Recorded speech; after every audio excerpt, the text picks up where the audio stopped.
to be honest with you, I feel like COVID was rough, and it changed things, and so I'm having a hard time adjusting to that. And I never thought, my friends would say, aren't you going to retire and pretty soon? And I'd be like, no, I love my job. And I couldn't even think and conceptualize it. But I guess now I have started to think, yeah, maybe within 5 years.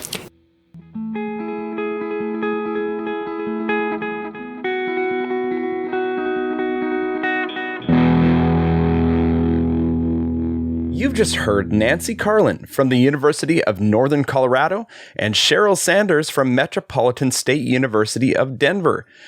Eric had the opportunity to interview Cheryl and Nancy about a lot of things, including RMPA, where this interview took place. We would like to thank RMPA for providing the space for us to conduct this and other interviews. We really appreciate it. Now, let's get on to the show. Here is Eric with Cheryl and Nancy. We know you want to reach every student in your course, to help every student individually succeed. But how do you find out what each student wants and needs? Macmillan Learning's Achieve for Psychology offers a solution. Ask them.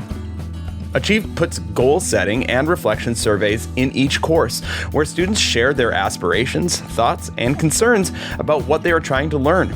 Their responses help you tailor lessons and assignments and addresses both individual and class-wide needs. See for yourself. Go to macmillanlearning.com/psych sessions for an introductory tour today. Macmillan's Achieve for Psychology, engaging every student, supporting every instructor, setting the new standard for teaching and learning. The Psych Sessions podcast is sponsored by STP. That is the Society for the Teaching of Psychology. That's APA Division 2. You can find them at teachpsych.org. The views or product endorsements expressed do not represent the views, support, or endorsements of STP. Psych Sessions is so grateful to have STP as a long-term supporter. Welcome to another episode of Psych Sessions. I'm so thrilled to be here with two of my really dear friends. I'm thankful also to the Rocky Mountain Psychological Association. Thanks for the look, Nancy. I'm thrilled to be here at the Rocky Mountain Psychological Association. They've been very kind to us and gifting us some space. We're here in Albuquerque, New Mexico in 2023. And I'm here with the current president for about two and a half more hours. Cheryl Sanders from Metro State University in Denver, and Nancy Karlin from the University of Northern Colorado. Hello, friends. Hello, friend. Hello. And thank you for joining me. I'm glad that you decided to come together. I'm a little bit dismayed that none of you trusted me to be alone in the room with me, but that's okay. There's strength in numbers. Thanks for being here. You've been a friend a long time. We know how to interact with you. All right. And is this the buddy system? You decided the 2-to-1 ratio is the proper ratio? We thought it would be a good idea. I mean, Nancy's the one that said I'm only doing it if Cheryl shows up. So we're about the end of our Ropes? 2023 conference. And ropes. And as a result, it's better to work in numbers because we're very, very tired. And You're on fumes? we're on fumes. And it's been a very successful conference, but sometimes you need the presence of your best friends in order to continue to move forward. I think that's a good place for us to start. Rocky Mountain Psychological Association. Cheryl is the current president. Nancy, you're the convention coordinator. Is that the proper It is. label? Mm-hmm. Would you tell our listeners, I mean, you both occupy rarefied air. There's not a lot of people in the nation that actually organize conferences. Tell us a little bit, the positive stuff, the behind the scenes about running a conference, what it takes to put on a conference. A lot of people show up, they pay their dues, they come to the hotel, they have these great experiences, but I don't think many people know about what's the phrase, how the sausage is made. Can you tell a little bit about what it takes? We show up for a weekend. You all work on it 12 months in the year. No, we actually I work on a conference for about 3 years prior to the location. Again, somebody's going to show off in here, aren't they? They're going to show off. It's just it's a process that takes place a number of years in advance. This particular type of event doesn't occur in 12 months because there are contracts to be signed and there are meetings prior to the convention that the executive committee engages in. And so there's preparation for those meetings as well at location. There's also getting the right people in place in order to have the staff to provide the best possible convention at any particular time and location. So it is an extended period of preparation. And so at the end of the last day of a conference, there's almost a deep breath or a sigh that might take place because of the level of effort that has occurred. And it takes a village. I mean, it's not we have a committee, an executive committee of 12? We have 15. 15 people who... You wish it was 12, right? Well, it's 12 and then 12 active members and 3 others that are that are on the committee. Yeah, it's 12 members, but 3 convention managers who are tend to on rotate. site. And, And Cheryl, your commitment as president is really, it's kind of hidden there. It's really a 3-year commitment. You were a past president, and then you were president-elect. Right. So what was your role? Nancy has bragged about her multi-year commitment. She's not regretting showing up. No, Nancy, I'm just teasing you. I only tease the ones I love. Cheryl, what was your role in leading up to, this is what I think we would call your presidential convention, or your convention while you're president. What was your role in leading up to this RMPA? Well, I would say lining up invited speakers that I felt were going to be a draw that would be interesting for students as well as faculty to, they're like, oh yeah, so-and-so's coming to RMPA. There's no way I'm going to miss that conference, because there's a lot of different regional conferences you can choose from around the same time. Right. Mm-hmm. And so I really I put a lot of elbow grease into trying to get some strong speakers here. For example, Beth Loftus, I contacted her 2 years ago to be here. So it is a multi-year commitment. I am wrong. I am wrong again. Yeah, because the big thing was I didn't want somebody to say, "Oh, I would have loved to come, but now I'm already committed," and so I got on it during my president-elect year because I wanted to make sure that I wasn't going to lose somebody because I wasn't contacting them early enough. Well, and those individuals have to fit into a budget, and they have to be willing to work within that budget. And with a nonprofit like a regional convention, there is only so much money. And so you have to be prepared to get a few no's. You also have to be prepared to think outside the box in a sense, using that phrase, but you have to be able to develop things that best fit the individuals. And that's exactly what you've done in drawing all of these major speakers in a vast array of psychological areas of interest into this conference. And so that it is successful. So, and let me say for the record that, Nancy, you have also served as RMPA president, and so you've had that experience before as well. I have been a past president. I've been on this executive committee at some level since 1995. I was the first individual that was brought on to the Rocky Mountain region as in this area of Psych-High. And so prior to my period as a Psych-High regional vice president, Psych-High was not represented on the executive committee, and my first year I brought in 15 hours of programming, and as a result, I think they needed to monitor me because they then decided to bring me on and as a non-voting member. And then after that, I was asked to run for secretary, and I was secretary for 3 years. And then somebody got the bright idea to ask me to run for president, and I ran for president and had 3 years. And then I was off for a year, and then they created a position for me. So somebody thinks all of this is probably a joke because I never seem to go away. He's doing too good of a job. Wait, you were off for a year? I was off for 1 year. Was that the best year of your life or the worst year of your life? It was the most relaxing year of my life, that's for sure. So seen what efforts people like Cheryl have to put into something like this. And it's, you lose sleep over it, and you come in early, you go late, you do the very best. Cheryl and I this last year, and she will affirm this, have been on the phone almost every day or via email for the last year. And so I just call her family now, because she knows where all of my family secrets and I know hers, because of the level of communication that has to take place in order to be successful. This would have gone much smoother if you two were friends. I mean, it would have really gone a lot smoother, right? Well, and that's the best part about this whole experience has been, forming those relationships. And I mean, we were friends before. Oh, yeah. But now we're much closer. Well, you and we served can as- laugh yeah. at, we have these shared experiences, whether good, bad, and ugly.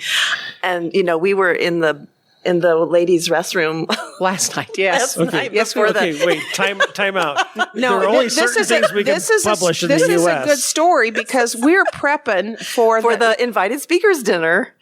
And we couldn't find a place to sit down, and it's been a long day, but the day's not over. We still have the faculty reception sponsored by Macmillan, and then we have the invited speakers dinner, and we're trying to get all of the place cards figured out, and who, people have pulled out, and people have changed their entree preference. And so we have it all spread out in the women's bathroom, and people are coming in and out. And I mean, at least there was a couch in there. Yeah, and we the were people laughing. Well, and the there's a people that walk couch. in, the people walk in, and we tell them if they think they're going to get to sit on the couch, they're mistaken, Because this is our because area. this is our work area. And what's interesting about working with someone like Cheryl and members of the executive committee is that you do get to where you understand each other, and we've become friends over the years. And it's almost like a marital relationship, because she can have a look, and I know exactly what she's thinking and what I need to do, or she knows what she needs to do in order to help remedy a situation or, move to the next level of functioning. So it is more like a marital relationship in the sense, in a monogamous kind of way, in order for us just to put on the very best that we can. Let me just say, from an outside observer, you two are adorable. I mean, you two really are. I mean, as a work couple, you two really are adorable. Well, I think we make a good team. we do make a good team. So if anybody's looking to hire anybody, we're looking for a second job. We are. Wait. You mean a fourth job? Like a fourth job. Yeah. But the issue is that it takes that kind of relationship in order to be effective. I have sat on enough committees before, and when the relationships aren't good, the product isn't good. And in this situation, when the relationship is good, the output or the product is good. And I think we do a really good product here. Rocky Mountain Psychological Association, if you're looking for a great convention, is one of the most friendly, approachable conventions you can possibly go to. And that's a standard we have lived by for as long as I have been on this committee. And it's a standard that we want to continue to possess, that we're an approachable, high quality, enjoyable, relaxing, knowledge-based group of people that just want to do the very best product or provide the very best product we can. It's almost like we are family. We are family. I'm telling you, Cheryl. I want to come back to something that you talked about. You talked about your invited speakers, and you did something really sweet that you'll never talk about, but I will. I know that you coordinated. You had how many invited speakers did you coordinate this year? Let's see. 6. Oh my God. So first off, 5 out of 6 really worked out. We know that for sure. Yeah, somebody named Landrum showed up. The opener was a little bit of a dud, but after that, 5 out of 6, that's pretty. 5 out of 6 is batting .833 if I did my math. That's pretty good correctly. batting. Yeah.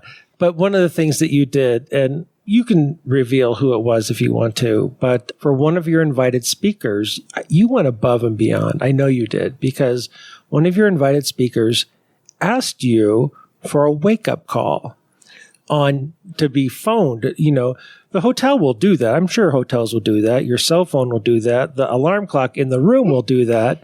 But one of your invited speakers asked you for a wake-up call. So the president of any regional association has a lot going on during convention, but yet you were asked to do it. And I know you did it because I overheard the conversation. So kudos for you for taking that kind of very very gentle approach, and that what Nancy was just talking about, that kind of approach where you're representing the brand and you're that kind that you could have said, "Are you effing kidding me? You want the president to call you?" But you didn't do that. You took a different approach. Oh, well, thank you for bringing that up. But I felt I wanted to make sure that all of the invited speakers had a good time and felt like if they needed something, we were there to provide it. And I know a few of the invited speakers, they, last minute, "Oh, let's go get a sandwich." Okay. And so we went and did that, even though both Nancy and I had other things that were like, okay, we have literally 25 minutes to try to make this work. But we just did it because, of course, I mean, you invited them to come. You wanted them to feel at home. I just have a wave of guilt did one of your invited speakers ask you to show up for a podcast, and that's why you did it? Yeah, we still aren't over that. Is that why you did it? Because an invited speaker asked you to show up for a podcast? I showed up for the podcast because one of my friends asked me to come. Okay, that's a little bit better. I'm not and sure I came how much as her better. bodyguard. Well, I'd make fun of that if it weren't a good idea. So, But, putting on a conference is a process of really working together. Each individual has their own assigned task. And when people do what they're supposed to do, you have success. What's interesting is that this group of individuals is willing to go outside their assigned tasks. They're willing to answer emails at the highest level. I answered probably 600 emails this year as part of this task. And I know that our convention program managers did a huge number of emails, and Cheryl, I don't know if you kept count of yours, but it's a day where you aren't just working 2 or 3 weeks on something. It's an everyday, all summer long, all through Christmas, where you were answering on a vacation, answering emails and troubleshooting. And I do the same thing. And the issue is that you have to love the organization or you don't do it. You have to love the organization or you walk away from it. And Cheryl has been on this committee as treasurer for a number of years, and then she was kind enough to agree the invitation to run as president. And so that demonstrates commitment to the organization and quality of product. And that kind of thing doesn't just show up in every organization, but we've been blessed having lots of people be willing to step up for any kind of task that they're asked to do. Yeah, I think on Christmas Day, when the IRS sends you an email, that you're really supposed to answer those emails Yeah. And I think Michael Rhodes will be really great at answering Nancy Karlin's emails. I think he's going to step up to the plate, and he's been schooled. Actually, I saw him getting his first tutorial in the lobby earlier today. It might not have been his first. It's the first one I saw. It's the first one. I should clarify. I want to switch gears a little bit. Can you tell our listeners a little bit about what you teach at your respective institutions? I teach developmental classes, and so I teach adulthood and aging, teach child psychology. I teach our human development, like lifespan development course. And then recently, the past couple of years, I developed death and dying class, which has been the whole spectrum, the whole gamut. A whole new beast within itself. It's been awesome. It's been a challenge for me, and the enrollment has just skyrocketed, compared to pre-COVID. Students want to take this class. So, okay, Nancy. Well, I'm an experimental social psychologist, and so I teach social psychology, but I also teach learning, which was the very first class I ever taught. I was able to, as a graduate student, write a teacher's manual for Stephen Klein's learning book. And I've taught, and so that really got me into that area. But I also teach prejudice, maturity and aging. My research is in familial caregiving and aging, cross-national aging issues, and then rural and frontier aging. So I do a lot of aging research. I teach a dementia class.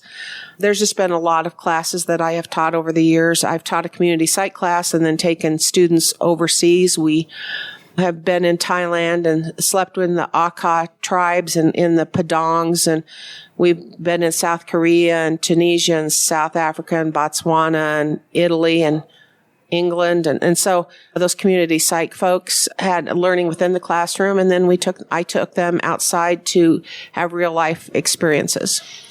So I know it's hard to do this. I know they're like your children. Do you each have a favorite class to teach or favorite class right now? I know maybe that's unfair. I mean, that is a hard question. I know. But it's interesting. I guess I would answer my death and dying class because I feel like it's kind of my baby now because I'm the only one that teaches it. You invented it at Metro State. I mean, it was offered years ago, but then we went off the books. Now it's back on the books. So I feel like I've recreated it and revived it and resurrected it. Yeah. Yeah. And it was, I mean, it was a really good class last fall. I mean, it was really good. Like my students told me, I had a number of students tell me, you've changed my life with this class. What made it such a good class? Well, I brought in people who love to talk about death. I mean, it's interesting. You know, I brought in some guest speakers, whether it was like water cremation or an end of life doula, and not one person told me no, because they were they're just passionate about what they do within the field of death and dying. And very seldom do they get to talk to college students. Their audience is usually older people. Yeah. And so they loved it and the students loved them. And then we went like to the medical examiner's office. We went to a funeral home. I mean, you know, we went outside of the classroom as well. I almost thought your first response, Cheryl, was going to be that they got interested in the class because of zombie stuff. That's what I kind of thought you were going to go there. Really? No, but you went, so it wasn't more fantasy death. It was more real life death and dying. Absolutely. Are these traditional age typically 18 to 22-year-old college students, or are they more non-traditional age students? Well, at MSU Denver, the average age of our student is 25. Okay, so a little bit older than sure. your traditional, but yeah. But there wasn't anybody older than 30, I don't think, in my class. Do you have any notion as to why they would have such fascination with a death and dying being relatively young? I was surprised that because we capped it at 35, but then I had like 40 in there. So and we took the wait list. And I mean, I think part of it is COVID and, you know, people experience losses. Sure. Whether it was the death of a loved one or just the loss of our freedom to go to dinner or to go outside of our house. I'm assuming that that's what it is, but I'm not sure because, you know, it's such a taboo topic just for most people, especially, you know, a 25-year-old who feels like they're invincible, but kind of came to terms with, oh, yeah, I guess this applies to me too, not just my grandparents. Right. Yeah. In my maturity and aging class, one of the reasons that I have a large number in there is simply because of the population aging so quickly, and we have such a large number, and really the job opportunities that are presenting itself. So I think that creates an interest in these kinds of jobs as well. I don't know if it's appropriate, but I basically had multiple birth situation in a sense with my classes. So if you were going to ask me which one of my classes I liked best, it'd be which one of my children are acting the best, because it's almost like having children in a sense that each class has its own personality. And with each one having its own personality, one class, one semester will be absolutely fabulous. And the next semester, you're trying to figure out what's going wrong. But each one of them have their personality, and each one of them creates a uniqueness that really never leaves your soul. Wow. So, but overall, do you have a class that overall you enjoy teaching year in and year out? Is it learning? Oh, I love learning because it was my first. But I'm an experimental social psychologist, and so I can teach that class without even blinking. The maturity and aging is my research area. Prejudice brings a new topic every day to the class. So each one of them has its own unique characteristic. So you really can't answer the question. I love learning. We all love learning, but I'm asking about what you like to teach. I love learning and memory. I love social psychology. Probably those are my two favorite. But again, when it comes to doing research is king. So I love maturity and aging too. So research is king at your institution. I think it's king at a lot of institutions. Are you an R1? No, we are not. Or aspirational R1? An aspirational R1. Okay. And promotion for writing grants. I'll be writing a grant application again this summer. And so there's always that push for the, what are you doing now kind of scenario from the leadership of. So, Nancy, it sounds to me like you're still enjoying your career as a college professor. Would that be a fair thing to say? That would be a fair thing. And I've been at UNC for 33 years in 2023, and I have no plans of retiring. And as to add to our invited speakers, Elizabeth Loftus told us she is not retiring, and she's taking a new student in the fall. So I love the idea of someone as, the lifelong learner is also the lifelong teacher. And that's kind of a goal. When I get tired of it, then I'll quit, but I'm not there yet.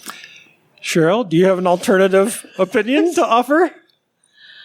Well, for yourself. I mean, or you could comment on Nancy's plan. No, to be honest, well, yeah, she's like a superstar. I mean, she is. Having lunch with Beth Loftus and her, and they're both like, no, we're never going to retire. And I was thinking, well, my first grandbaby's going to be born in 2 weeks or so. And so I don't know. I mean, to be honest with you, I feel like COVID was rough and it changed things. And so I'm having a hard time adjusting to that. And I never thought, my friends would say, oh, aren't you going to retire and pretty soon? And I'd be like, no, I love my job. And I couldn't even think and conceptualize it. But I guess now I have started to think, yeah, maybe within 5 years. Yeah, and I think everybody gets to have their own path. I mean, whatever you're energized by and family situation, I mean, I don't think there's a right or wrong. I think there's a right for you and there's a right for you. And I wouldn't judge either one of you and say, oh, why are you sticking around so long? Or why are you retiring so soon? I mean, it's whatever fits your family situation. What concerns me is that the two of you had a meal with Beth Loftus and it didn't include me. This was not about the lunch, you mean? Yeah, you had a lunch and it didn't. It was kind of a last minute. I had a dinner one night with the two of you and Beth Loftus. I had another dinner at the same table with the two of you and Beth Loftus. And now you're cheating on me. This is what I'm hearing. We had lunch. Well, I want to tell you, whatever Beth Loftus orders is what I seem to order. So she orders something, I go, oh, that sounds good. I'll take that. And I have never been that kind of person. You're twins. Well, you're twins. No one compares themselves to Beth Loftus. I just did. But the issue is that we have thoroughly enjoyed just sitting and talking to someone who's as amazing as she is, as just almost like friends, and understanding her as someone who has been a stellar producer her entire academic career, and you just have to stand in awe. And so you do. Sitting beside Cheryl, her calm and her ability to lead is inspirational. And then sitting next to Beth Loftus it's just almost beyond words of what it's like to sit at lunch or dinner with her. Where did the three of you go to lunch? It's the hotel restaurant because we were on a time schedule. We both had she wasn't, we but both we had were presentations to do. And she said, "Oh, let's just go grab a sandwich." And I was like, "Oh, of course." And then I'm looking at my watch, but I didn't want to be time urgent, but when you're in charge of invited speakers, you got to be somewhere at a certain time. Well, and not only, how often do you get Beth Loftus to ask you to go get a sandwich with her? And so my answer is always yes. Yes. It doesn't really matter what else is going on. My answer is yes, let's go do that. It's kind of like when Albert Bandura asks you to go to dinner, you say, sure. Absolutely. Sure. Let's walk to the nearest restaurant. Yeah. Let's do that. And sit in a booth. Then sit in a booth at a Mexican restaurant like the three of us did with Al. Absolutely. And I've told that story many times on the podcast. We can relive it here if you'd like to, but I've told that story many times. Yeah, well, that was a life experience that I don't think any of us will ever forget, and it has really good memories. The two of you were so gracious because I panicked, and I just panicked because I was not going to go to dinner with him by myself. There was just no way I couldn't carry that. I just wasn't mature enough to actually carry that. And so I needed maturity. I needed adults to go with us. Yeah. We certainly enjoyed ourselves. Yeah, I mean, So we had to give up a picture each in order to get invited. We were willing to do that. Okay, you I don't know if have we ever debriefed about that? I mean, have we ever really sat down and debriefed about that aspect of that evening? The senior pictures? Yeah. It's kind of creepy, isn't it? No, no, I never ever. Someone as prominent and respected as Albert Bandura, to have him have a connection to Colorado where our conference was, and to look at those pictures and really, I think he was thinking of his grandsons. I think I hope so. Yeah. Well, there was a family connection there, and I think that we had really good conversation that night, and we had shared a good meal. And you know what? It was funny when he put him in his pocket. I won't tell you that I just was almost had to pick the teeth up off the table, but I want to tell you it was a memory I won't forget, and it's a memory I have posted in my office of a picture of the four of us, and that was something that allowed me to remember the human side of these great researchers. The part of that story I don't tell very often. The two of you had pictures, and he put them in his pocket. And then I said, wait, I've got a picture of my daughter who was a freshman in college, but I had it on an iPod Touch. And I showed it to everybody, but I said, but I'm not giving you this iPod Touch to take with you. It had all my music on it. It was an unusual moment, that's for sure. I kind of don't remember many other conversations other than me asking a certain question I'm not going to repeat on the podcast. I'm sorry. I don't remember any of the questions that either of you two asked him. Well, I think we asked him about some of his research, and we asked him about his family. He has a daughter at the time that lived in Colorado with her husband and the boys and stuff. So we talked about, them living in Colorado, and we talked about, I had invited him up to the University of Northern Colorado to present, and I reminded him. Okay. I've also introduced that man on several occasions, which was my great honor.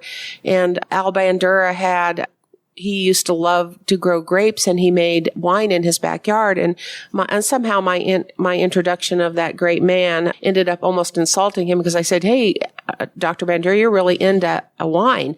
And as I said that in the introduction, I caught myself and realized I had just called him an alky. Called him an alcoholic. And as my face is turning red and he's laughing hysterically over there at me, I reminded him of that story, and he was very gracious to my faux pas. And those are the kind of conversations that we had for a man that it was well respected in his life.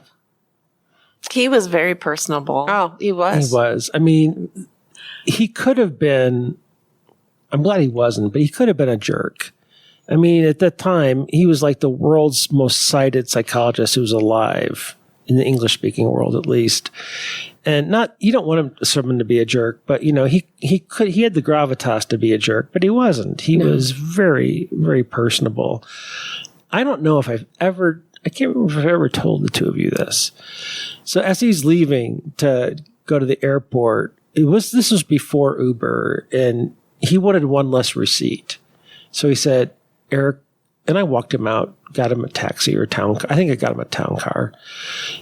And he said, "Eric, would you go ahead and pay for this so I have one less receipt?" And I said, "Sure." And so I paid the taxi guy, and he's in the back, and he's got the window rolled down, and I'm saying goodbye to him and thanking him profusely for coming out to RMPA in Denver. He says, "Eric, you and your people, you put on a good conference."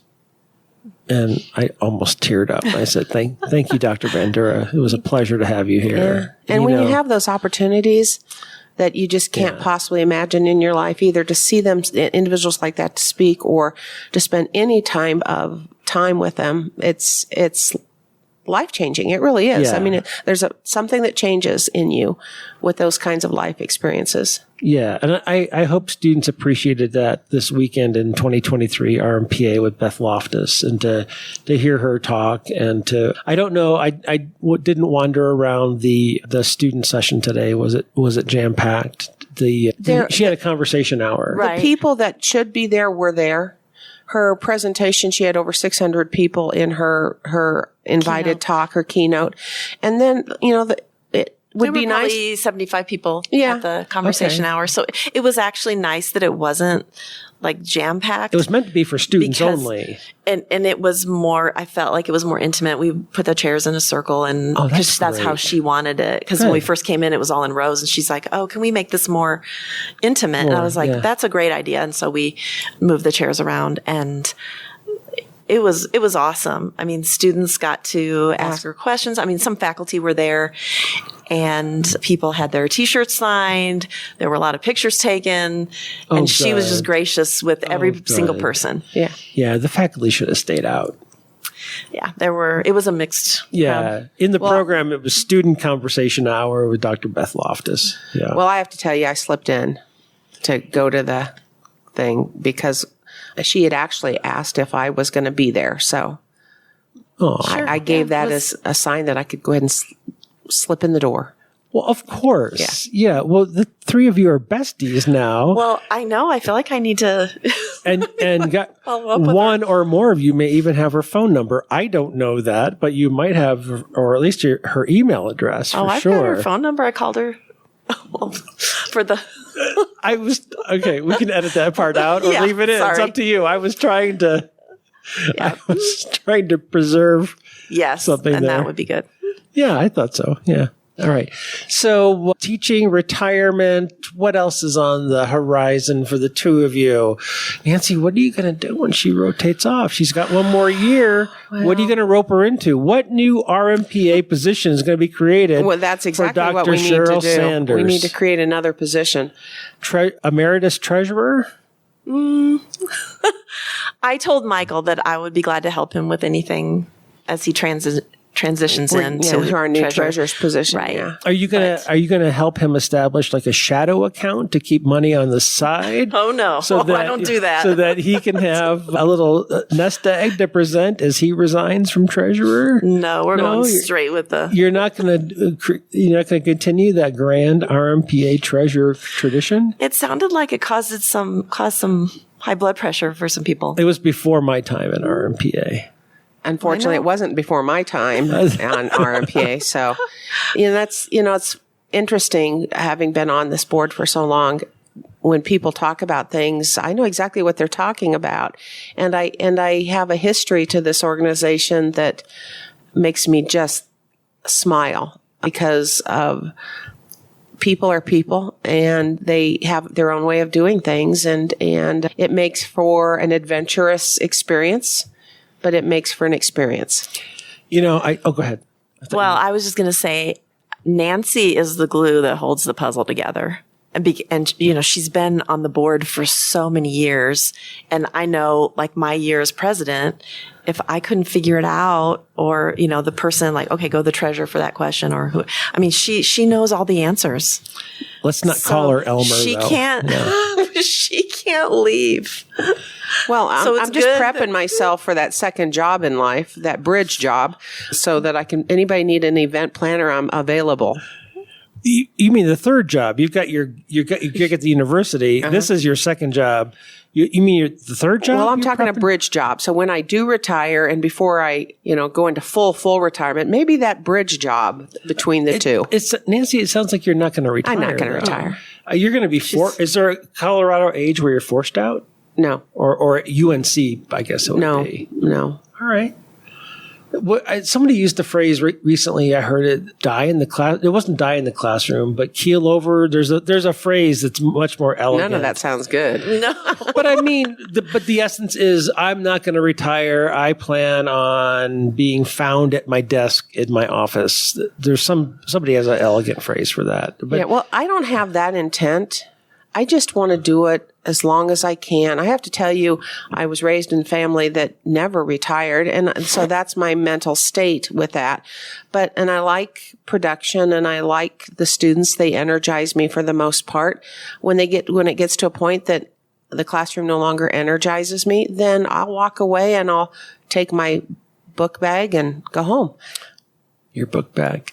Not your iPad with all your books on it. They're going to check that out on me. She was carrying around her backpack yesterday, and we were I don't know, we were doing something to organize something, and she needed help taking her backpack off. And it was, was that thing like 50 pounds? I'm like, is everything in here? All of RMPA's, I can answer any question whatsoever at any time. And she's like, oh yeah, I've got everything with me everywhere I go, because just in case somebody needs something. But yeah, it's a backpack. It's solid. May I ask, and you can not choose, you can choose not to answer. Do you have grandkids? I do. I have 4 granddaughters. My daughter has 4 girls, and someday, hopefully, my son will decide to get married and have children. But the 4 best things in life. And do they live close by or distant? They live across town from me. Okay, so that's in fact, I got really a call awesome. today at lunch when we were with Dr. Loftus from my second granddaughter. She was FaceTiming me.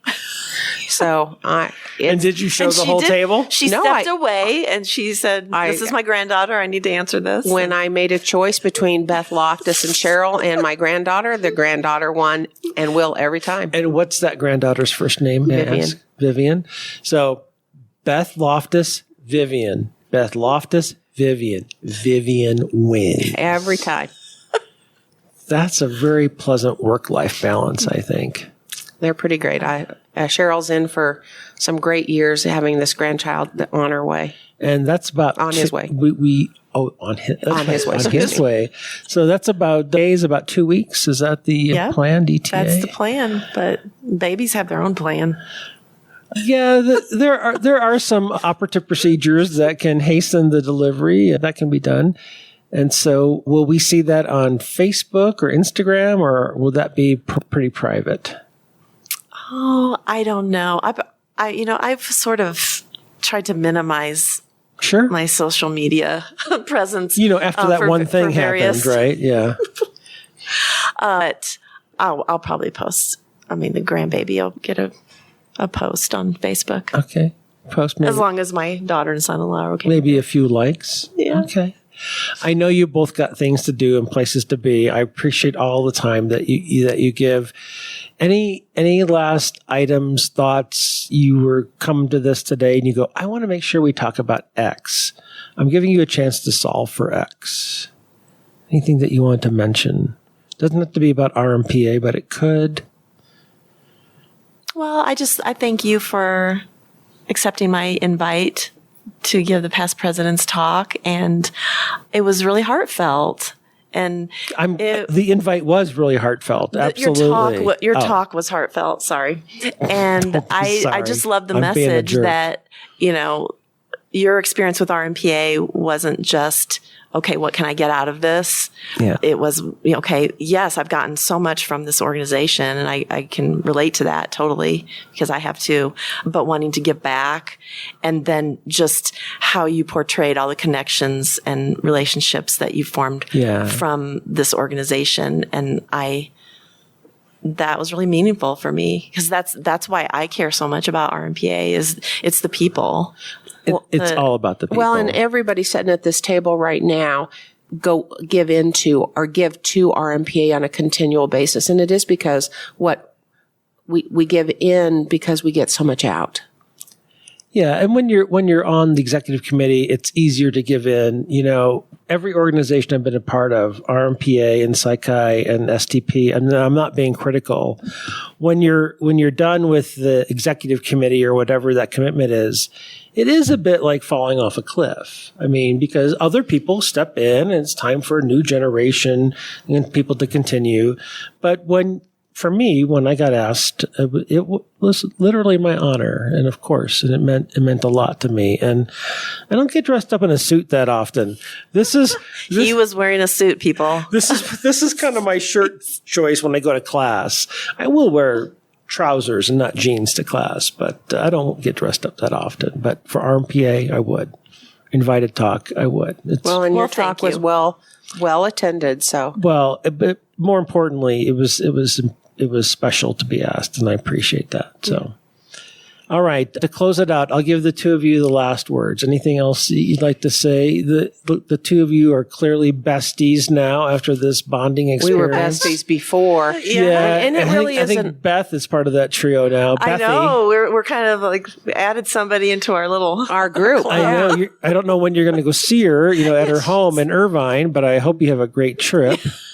Well, she's just a sweet lady, and this convention was special for many reasons, and it was a privilege to be on the executive committee. Well, and thank you to Nancy. She was my rock. And like I said, I went to her for many, many questions. So how many emails did you say you had? I'm sure a lot of them Probably were about from me. 600 this year. Yeah. So thank you for helping me. Well, it keeps me out of trouble, and I'm always working hard, so I don't have to. You never know what I'd be up to otherwise. The wobble is keeping you out of trouble. Definitely you're working hard. I'm not questioning the working hard, but keeping you out of trouble. I know. I know. I want to be clear with what I'm It's signaling. that humor that I tend to throw out on the table periodically. Yeah, I kind of throw it out there. I was going to say too. the two of you back and forth is we a very have interesting. Fun, but in all seriousness, it's always out of love. Yeah, It's absolutely. always out of love. All right. Thank you both, my friends. Thank you.